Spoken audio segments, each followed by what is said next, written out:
नमस्कार, मी श्वेता अंकले. तरुण भारत न्यूज बुलेटिनमध्ये आपल्या सर्वांचे स्वागत. आता पाहूया ठळक घडामोडी. चोरला घाट परिसरात सुमारे 400 कोटी रुपयांच्या लुटीचा संशय व्यक्त करण्यात आला असून या संदर्भात नाशिकचे पोलीस अधीक्षकांनी बेळगाव पोलिसांना अधिकृत पत्र पाठवले आहे. 6 जानेवारी रोजी नाशिक एसपींकडून हे पत्र प्राप्त झाल्याची माहिती बेळगावचे पोलीस अधीक्षक के रामराजन यांनी दिली. आज रविवारी बेळगाव येथे आयोजित पत्रकार परिषदेत ते बोलत होते. एसपी रामराजन यांनी सांगितले की 16 ऑक्टोबर रोजी सुमारे 400 कोटी रुपयांची रक्कम लुटण्यात आल्याची माहिती समोर आली आहे. त्यानंतर 22 ऑक्टोबर रोजी संदीप पाटील नावाच्या व्यक्तीचे अपहरण झाल्याची नोंद असून तसेच विशाल नायडू यांचे नाशिकमध्ये अपहरण झाल्याचेही तपासात उघड झाले आहे. बेळगाव पोलिसांनी संदीप पाटील यांची चौकशी केली असता अपहरणकर्त्यांनी त्यांच्यासमोर पैशांच्या दरोड्याबाबत कबुली दिल्याचे संदीपने पोलिसांना सांगितले आहे. घटना चोरला घाटात घडल्याचा संशय असल्याने या प्रकरणी कोणीही तक्रार दिल्यास बेळगाव पोलिसांकडून गुन्हा दाखल करण्यात येईल असे एसपी रामराजन यांनी स्पष्ट केले. तसेच या घटनेचे साक्षीदार किंवा पीडित व्यक्तींनी पुढे येऊन तक्रार नोंदवावी असे आवाहनही त्यांनी केले आहे. संशयास्पद फिरणाऱ्यांची पोलिसांनी चौकशी केली असता ते सराईत चोरटे असल्याचे पोलिसांना आढळून आले आहे.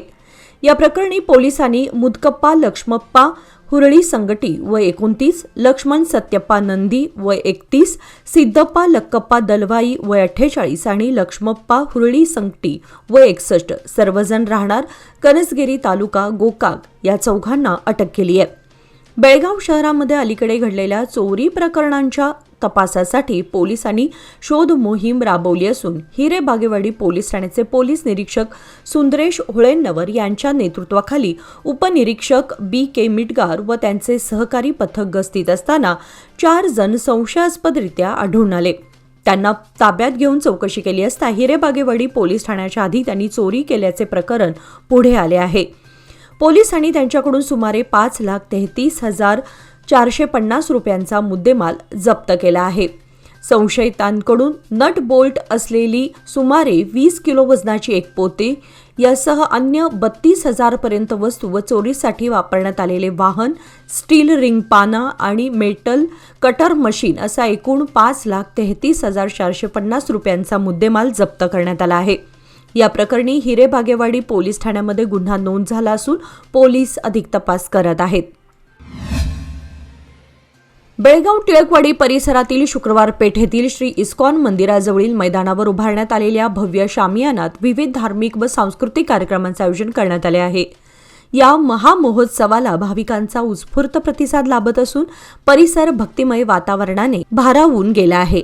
आज रविवार दिनांक 25 जानेवारी रोजी मंदिरात विविध धार्मिक विधी पार पडले. यासोबतच मंदिराच्या प्रांगणात भव्य यज्ञ कार्यक्रमाचे आयोजन करण्यात आले होते. हा कार्यक्रम रात्री उशिरापर्यंत सुरू राहणार असून संपूर्ण परिसर भक्तिरसात न्हालेला दिसून येत आहे. दरम्यान आज रविवार सायंकाळी युवकांसाठी भगवद्गीता प्रवचन कार्यक्रम आयोजित करण्यात आला असून उपस्थित सर्व भाविकांसाठी मोठ्या प्रमाणात महाप्रसादाचं आयोजन करण्यात आल्याची माहिती आयोजकांकडून देण्यात आली. या धार्मिक यात्रेमध्ये कर्नाटक, महाराष्ट्र, गोवा, आंध्र प्रदेश, तामिळनाडू यासह अमेरिका व इतर परदेशातील हजारो भाविकांनी सहभाग नोंदवला आहे. या महामहोत्सवासाठी इस्कॉनचे ज्येष्ठ संन्यासी परमपूज्य लोकनाथ स्वामी महाराज, परमपूज्य सुंदर चैतन्य स्वामी महाराज, श्री दयाल चंद्रप्रभू तसेच परमपूज्य भक्तिरसामृत स्वामी महाराज उपस्थित राहून भाविकांना आध्यात्मिक मार्गदर्शन करणार आहेत. या पवित्र कार्यक्रमाचा लाभ भाविकांनी घ्यावा असे आवाहन आयोजकांकडून करण्यात आले आहे. बेळगाव तालुक्यातील कंगराळी खुर्द गावच्या हद्दीमध्ये राहुल बाबू चव्हाण या तरुण शेतकऱ्याच्या जवळपास 12 ट्रॅक्टर गवताच्या गंजी जळून खाक झाल्या आहेत. या दुर्घटनेमध्ये शेतकऱ्याचे जवळपास 2 लाख रुपयांचे नुकसान झाले असून कोणीतरी खोडसाळपणा करत गंजी पेटवून दिली असल्याचा संशय शेतकऱ्याकडून व्यक्त करण्यात येत आहे. राहुल बाबू चव्हाण या तरुण शेतकऱ्याचा दुग्ध व्यवसाय हे अर्थार्जनाचं मुख्य साधन आहे. त्याच्याकडे अनेक जनावरे आहेत. उन्हाळ्यात चाऱ्याची सोय व्हावी म्हणून सुमारे 12 ट्रॅक्टर गवत राहुलने रचून ठेवल्या होत्या. आज दुपारी 3 वाजण्याच्या सुमारास या गवताच्या गंजीला आग लागून संपूर्ण गवत जळून खाक झाले. शेताकडे गेलेल्या राहुलला गवताच्या गंजीला आग लागल्याची माहिती दिली. राहुल माघारियाला, परंतु गवत वाळलेले असल्याने व ऊन असल्याने आग विझवणं शक्य झालं नाही. गावातील इतर नागरिकही मदतीसाठी धावले होते, परंतु कोणालाही काहीच करण्याची संधी मिळाली नाही. जनावरांसाठी मोठ्या कष्टाने गोळा करून ठेवलेला चारा डोळ्यात देखत जळून नष्ट झाला. कृषी सहाय्यकांना पंचनामा करण्यासाठी तातडीने घटनास्थळी बोलावण्यात आले असून शेतकऱ्याला काहीतरी नुकसान भरपाई मिळेल यासाठी ग्रामपंचायत उपाध्यक्ष कल्लाप्पा पाटील प्रयत्न करत आहेत. हत्तीच्या कळपाने निलावडे ग्रामपंचायतीच्या हद्दीतील कांजळे, कबनाळी, आंबोळी या परिसरातील शिवारात अक्षरशः धुमाकूळ घातला आहे. हत्तींची मजल गावापर्यंत पोहोचली असून परसातील झाडेही शिल्लक राहिलेली नाहीत. शनिवारी पहाटे कांजळे येथील शेतकरी विनायक मुतकेकर यांच्या शेतातील 200 केळीची व 5 नारळाची झाडे हत्तींनी जमीनदोस्त केली आहेत. आंबोळी येथील विष्णू पाटील यांच्या केळीच्या बागेतील झाडांचेही कळपाने मोठे नुकसान केले आहे. 2 दिवसांपूर्वी कबनाळी येथील शेतकऱ्यांनी तयार केलेल्या उन्हाळी लागवडीच्या भात पिकाचे कळपाने अतोनात नुकसान केले होते. त्यानंतर याच परिसरात कळप ठाण मांडून आहे. कळपासोबत लहान पिल्ले असल्याने रात्री ज्या भागामध्ये कळप वास्तव्याला आहे, दिवसाही त्याच परिसरात कळपाचा वावर आहे. आंबोळी व कांजळे या गावांच्या दरम्यान असलेल्या शेतवडीमध्ये ऊस लावणीच्या कामासाठी गेलेल्या शेतकऱ्यांना सकाळी 9च्या सुमारास मुदकेकर यांच्या शिवारात पिल्लासोबत तळ ठोकून असलेला हत्ती दृष्टीस पडला. माणसाची चाहूल लागताच हत्ती आक्रमक बनला. त्यामुळे शेतकऱ्यांनी तिथून पळ काढला. या भागातील ऊस पीक कमी झाल्याने हत्तींनी आता केळी व नारळाच्या बागांकडे आपला मोर्चा वळवला असल्यानं शेतकरी भयभीत झाला आहे. महाराष्ट्र एकीकरण युवा समिती सीमाभाग बेळगाव यांच्या वतीने किल्ले रायगड येथून सुरू होणाऱ्या मराठी सन्मान यात्रेच्या पार्श्वभूमीवर रविवारी रायगड जिल्ह्यातील महाड येथील ऐतिहासिक चवदार तळे व क्रांतीभूमीला कार्यकर्त्यांनी भेट देत भारतरत्न डॉ. बाबासाहेब आंबेडकर यांना अभिवादन केले. महाड शहराच्या मध्यवर्ती भागात असलेले चवदार तळे सामाजिक समतेच्या लढ्याचे प्रतीक मानले जाते. अस्पृश्य समाजाला पाण्याचा वापर करण्यास मज्जाव असलेल्या या तळ्यावर डॉ. बाबासाहेब आंबेडकरांनी ऐतिहासिक सत्याग्रह केला होता. 20 मार्च 1927 रोजी झालेल्या या आंदोलनामुळे चवदार तळ्याचे पाणी समाजातील सर्व घटकांसाठी खुले झाले आणि सामाजिक परिवर्तनाचा नवा अध्याय सुरू झाला. याच ऐतिहासिक वारशाला अभिवादन करण्यासाठी महाराष्ट्र एकीकरण युवा समितीचे अध्यक्ष शुभम शेळके यांच्या नेतृत्वाखाली समितीच्या पदाधिकाऱ्यांनी व कार्यकर्त्यांनी चवदार तळ्याला भेट देत बाबासाहेबांच्या पुतळ्यास मानवंदना अर्पण केली. यावेळी चवदार तळे स्मारक समितीचे अध्यक्ष रवींद्र साळवे यांनी उपस्थितांचे स्वागत करत डॉ. बाबासाहेब आंबेडकरांच्या सामाजिक कार्याचा गौरव केला. सीमाप्रश्नी सीमावासियांच्या हक्कासाठी आपण सदैव त्यांच्या पाठीशी उभे राहू अशी ग्वाहीही त्यांनी यावेळी दिली. या कार्यक्रमात स्मारक समितीचे प्रशांत जाधव, दीपक घाडगे, प्रदीप सकपाळ यांच्यासह अनेक पदाधिकारी व कार्यकर्ते उपस्थित होते. जिल्हा पंचायत मुख्य कार्यकारी अधिकारी राहुल शिंदे यांनी भूतरामनहट्टी येथील कित्तूर राणी चन्नम्मा प्राणी संग्रहालयास भेट देऊन पाहणी केली. यावेळी त्यांनी प्राणी संग्रहालयाचा परिसर स्वच्छ ठेवण्याबरोबरच प्राण्यांची सोय व नियमित देखभाल झाली पाहिजे अशा स्पष्ट सूचना संबंधित अधिकाऱ्यांना दिल्या. पाहणी दरम्यान त्यांनी प्राणी संग्रहालयातील अक्का कॅफे तसेच मासे संग्रहालय येथे भेट देऊन तेथील सुविधा, स्वच्छता व एकूण व्यवस्थापनाची तपासणी केली. यावेळी संबंधित अधिकाऱ्यांकडून विविध बाबींविषयी सविस्तर माहिती घेण्यात आली. या दौऱ्यावेळी जिल्हा पंचायत नियोजन संचालक रवी बंगारे पन्नवर, जिल्हा पंचायत उपसचिव बसवराज अडवीमठ, ग्रामीण पाणी पुरवठा व स्वच्छता विभागाचे कार्यकारी अभियंता किरण घोरपडे, बेळगाव तालुका पंचायत कार्यकारी अधिकारी यशवंत कुमार यांच्यासह विविध विभागांचे अधिकारी व कर्मचारी उपस्थित होते. सौंदत्ती येथील रेणुका यल्लम्मा मंदिराच्या दानपेटीमध्ये यंदा विक्रमी दान जमा झालंय. मंदिराच्या दानपेटीतून तब्बल 1,99,00,000 रुपयांची देणगी जमा झाली असून यामध्ये सोन्या चांदीचे दागिने, मोठ्या प्रमाणावर रोख रक्कम आणि परदेशी चलनाचाही समावेश आहे. जिल्हा प्रशासनाच्या उपस्थितीत दानपेटी उघडून मोजदाद करण्यात आली. या प्रक्रियेत धर्मादाय खाते, जिल्हाधिकारी कार्यालय, मंदिर विकास प्राधिकरण, तहसील कार्यालयातील अधिकारी तसेच बँक कर्मचारी सहभागी होते. दरम्यान दानपेटीतून अमेरिका, युरोप, ओमान आणि कॅनडाचे चलन सापडले. त्यामध्ये 20 अमेरिकन डॉलर, 10 व 5 युरोच्या नोटा, 100 ते 1 ओमानी रियाल तसेच 20 कॅनेडियन डॉलरच्या 5 नोटा आढळून आल्या. याशिवाय भारतीय चलनातील बंद करण्यात आलेल्या 1000 रुपयांच्या 500 नोटा आणि 2000 रुपयांची एक नोटही दानपेटीमध्ये सापडली असल्याची माहिती मंदिर विकास प्राधिकरणाचे समन्वयक नागरत्न यांनी दिली आहे. भाविकांच्या श्रद्धेचे प्रतीक असलेले हे दान रेणुका यल्लम्मा मंदिराच्या इतिहासातील एक विक्रमी दान मानलं जात आहे.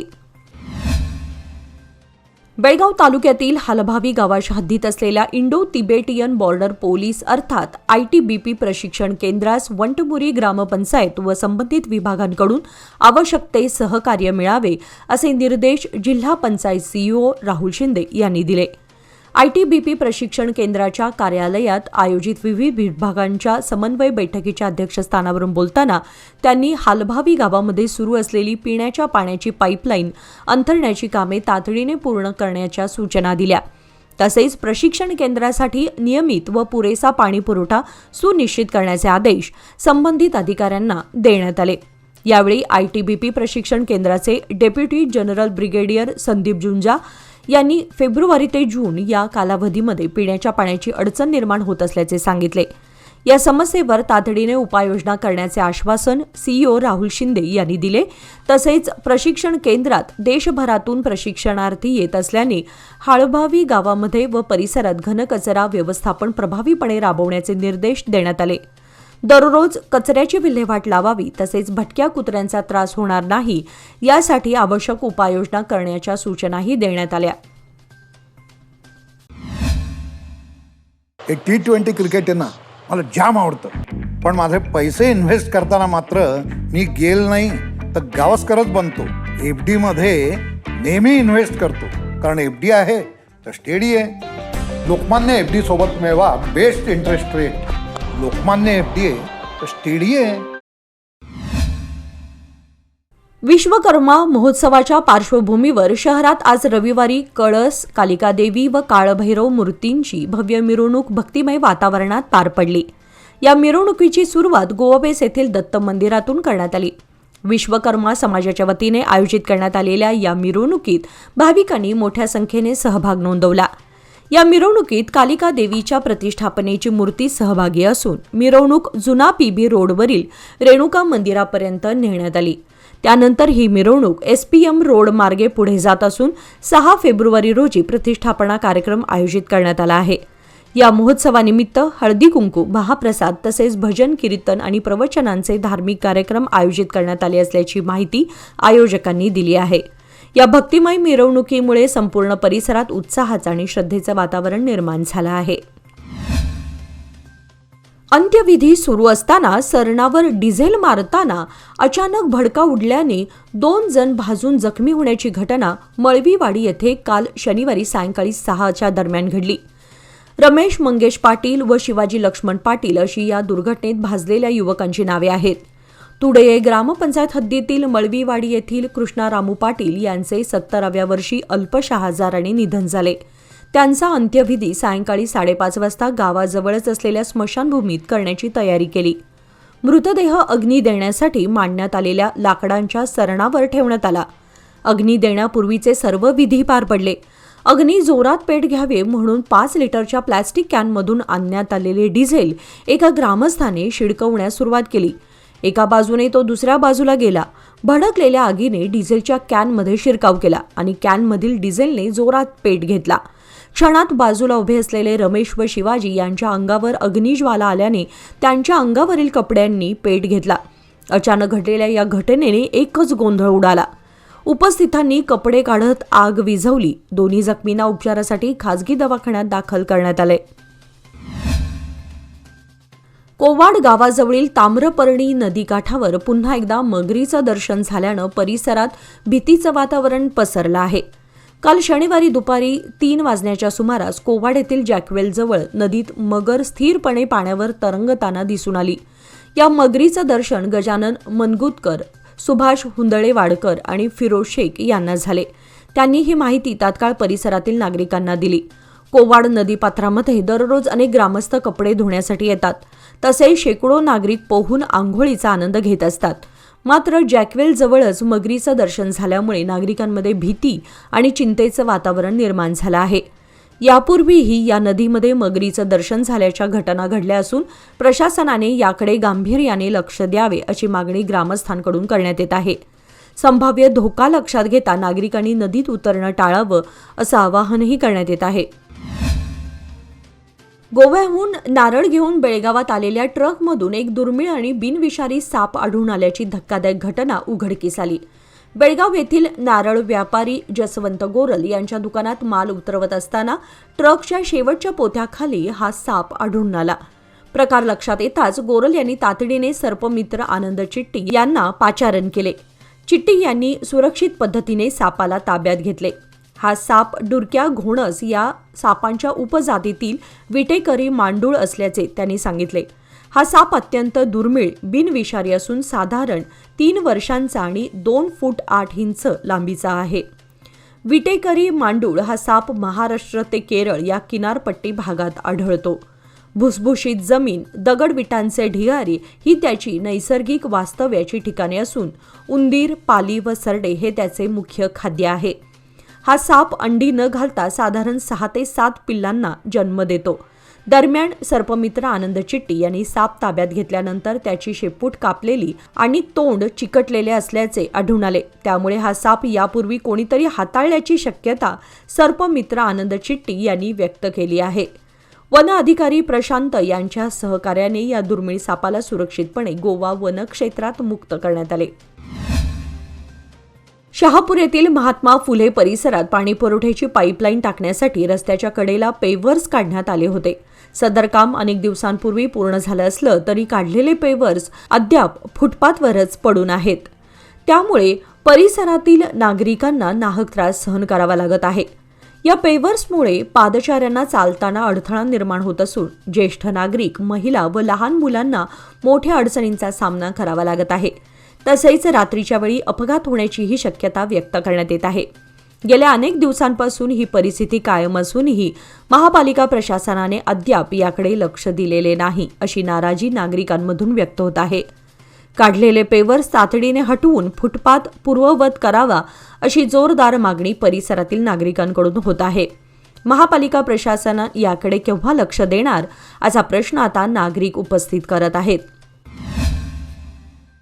पंतप्रधान नरेंद्र मोदी यांनी मन की बातच्या 130व्या भागामध्ये मतदार दिनाच्या शुभेच्छा दिल्या. ते म्हणाले की मतदार हाच लोकशाहीचा आत्मा असतो. त्यांनी लोकांना नवीन मतदारांसाठी मिठाई वाटण्याचे आवाहन केले. त्यांनी आपल्या सरकारच्या कामाबद्दल बोलताना सांगितले की भारतात आज जगातील 3री सर्वात मोठी स्टार्टअप इकोसिस्टीम तयार झाली आहे. हे स्टार्टअप्स वेगळे आहेत, ज्यांची 10 वर्षांपूर्वी कल्पनाही केली जाऊ शकत नव्हती. पुढे ते म्हणाले की मी त्या सर्व तरुण मित्रांना सलाम करतो जे कोणत्या ना कोणत्या स्टार्टअपशी जोडलेले आहेत किंवा नवीन स्टार्टअप सुरू करू इच्छितात. आपल्या सर्वांचा एकच मंत्र असावा, गुणवत्ता असं झालं पाहिजे. आपण संकल्प करूया की गुणवत्तेशी कोणतीही तडजोड केली जाणार नाही. शिक्षण हेच परिवर्तनाचे खरे साधन आहे या विचारातून गेले 6 ते 7 रविवार सातत्याने राबवण्यात आलेली आणि बेळगाव तालुक्यात शैक्षणिक क्षेत्रात विशेष ओळख निर्माण करणारी कैलासवासी श्री MD चौगुले व्याख्यानमाला उद्या हिंडलगा हायस्कूल हिंडलगा येथे सांगता समारंभाने पूर्णत्वास जाणार आहे. या व्याख्यानमालेमध्ये विविध विषयातील तज्ज्ञ मार्गदर्शक शिक्षकांनी विद्यार्थ्यांना अभ्यासातील अडचणी, स्पर्धेचे वास्तव, आत्मविश्वास, ध्येय निश्चिती व जीवन मूल्यांबाबत सखोल मार्गदर्शन केले. त्यामुळे ही व्याख्यानमाला केवळ अभ्यासापुरती मर्यादित न राहता विद्यार्थ्यांच्या सर्वांगीण विकासासाठी प्रेरणादायी ठरली आहे. आज रविवारी सांगता समारंभाच्या निमित्ताने इंग्रजी विषयाचे अभ्यासक व प्रभावी वक्ते सुनील लाड यांचे मार्गदर्शनपर व्याख्यान आयोजित करण्यात आले होते. तसेच परीक्षेला सामोरे जाताना या विषयावर डॉक्टर मधुरा गुरव यांचे अत्यंत अभ्यासपूर्ण व प्रेरणादायी व्याख्यान झाले. 10वीच्या विद्यार्थ्यांमधील परीक्षेची भीती व ताण दूर करण्यास उपयुक्त ठरली. सदर कार्यक्रम RM चौगुले व मातोश्री सौहार्द संघ नियमित मण्णूर यांच्या वतीने राबवण्यात आला. जाता जाता तरुण भारत न्यूज बुलेटिनच्या प्रेक्षकांसाठी एक महत्त्वाची सूचना. उद्या 26 जानेवारी प्रजासत्ताक दिन असल्याने न्यूज बुलेटिन प्रसारित केले जाणार नाही याची सर्वांनी नोंद घ्यावी. तसेच तरुण भारत न्यूज बुलेटिनच्या सर्व प्रेक्षकांना प्रजासत्ताक दिनाच्या खूप खूप शुभेच्छा. याचबरोबर आजचे बातमीपत्र इथे संपले. अधिक माहिती आणि ताज्या घडामोडींसाठी पाहत रहा तरुण भारत न्यूज चॅनल. तसेच आमच्या चॅनलला लाईक, शेअर आणि सबस्क्राईब करायला विसरू नका. आणि विश्वासार्ह बातम्यांसाठी दररोज वाचा दैनिक तरुण भारत. धन्यवाद.